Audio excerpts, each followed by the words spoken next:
Have you ever spent time editing a dimension in a Fusion drawing and wishing you could copy all of the settings to all your other dimensions? Well, there's a way. And let me show you how you can do that. So in this video, I'm going to show you a couple different tips with drawings. The first one, I already created a front, side, and an isometric view of this plate. And I want to create some center marks on all of these holes here. You could use the center mark command, but if I right click on this view, you'll notice there's automated center marks. Now I didn't use the hole command to create these holes here. I used a sketch.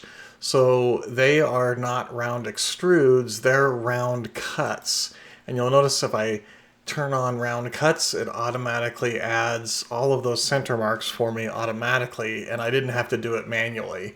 So cool little trick. I hope you'll find that useful.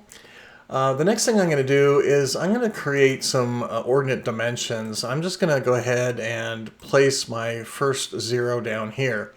And then I'm going to dimension these hole locations. So I'm going to go ahead and click on this other point right here, and I want to line up my numbers to be, in line with each other. But you'll notice I can make them horizontal like this, but I can't really line them up vertically. Well, here's a trick. If I hover over this point for a little bit, it creates like a snap guide. And so now you can see the end of my extension line is perfectly lined up with the original one. So I'll do the same thing here, kind of just hover for a bit and click. So it's a really kind of a quick way. I'm just gonna hover over those points and you can see how they're all lined up with each other, and it makes for a really tidy looking drawing. So I'm just gonna quickly create these ordinate dimensions like so. And then I'll show you what this video topic is all about, is basically copying dimension settings. So I'll go ahead and place that. And all I have to do is just hover and it'll snap to that location. And this is really good, especially if your dimensions are far away from each other. It's kind of hard to line them up. Well, all you have to do is just hover over them and it'll snap right to it. So kind of a cool little trick. I'm not sure if you already knew that or not. I like to share that one. And then I'll do this last one here. And then I'll do the same thing down here really quick on the bottom. I'll start here, place that one. And then same thing, I'll hover horizontally this time.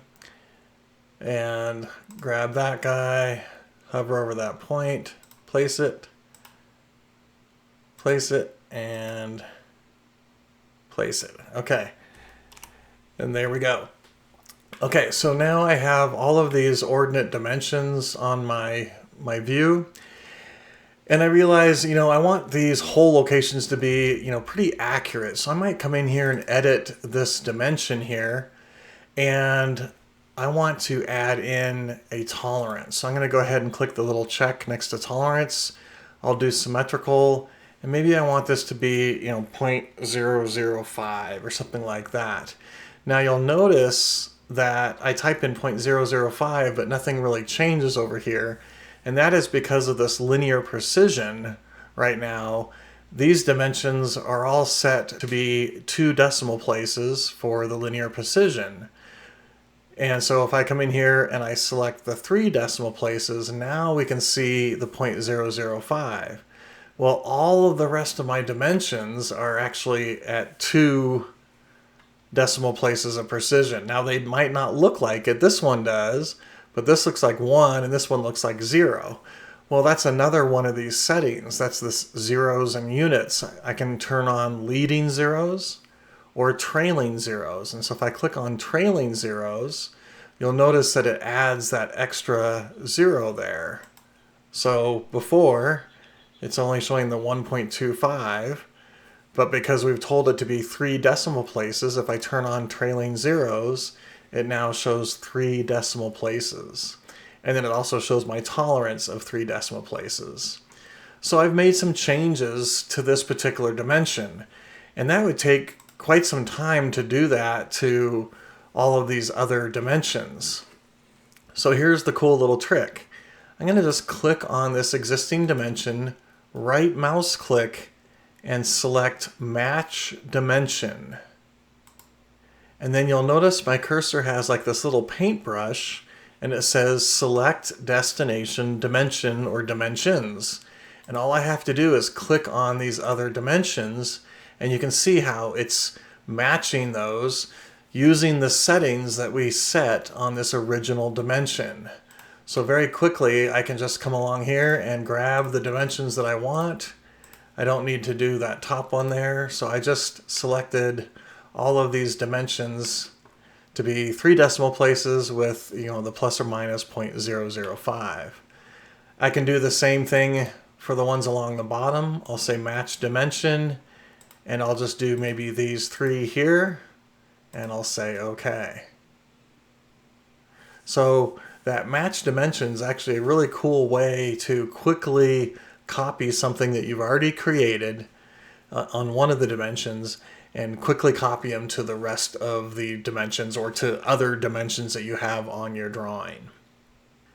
Now, just a quick note, the copy dimension only works on similar type dimensions. So for example, if I had a regular dimension like this and I came in and I said match dimension and I click on this, you'll notice it doesn't let me.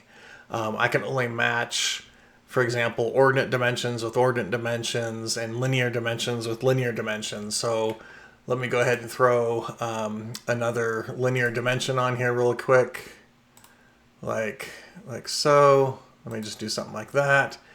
We'll go ahead and edit this dimension. Let's make it a little bit different. Let's do alternate units so it shows inch and millimeters. I'll say close. And if I come in here and say match dimension, I can then click on this other one, and you can see how it's going to copy those settings to that other dimension. But if I try and click on the ordinate ones, you'll notice that it doesn't do that. So the match dimension only works with similar type dimensions. So hopefully you learned something new in this video. Give it a try and see what you think. Hopefully you learned something new in that video. If you did, make sure you like and subscribe to stay informed on upcoming videos. If you need help learning Fusion, please visit my webpage at cadedllc.com. And as always, have fun learning Fusion.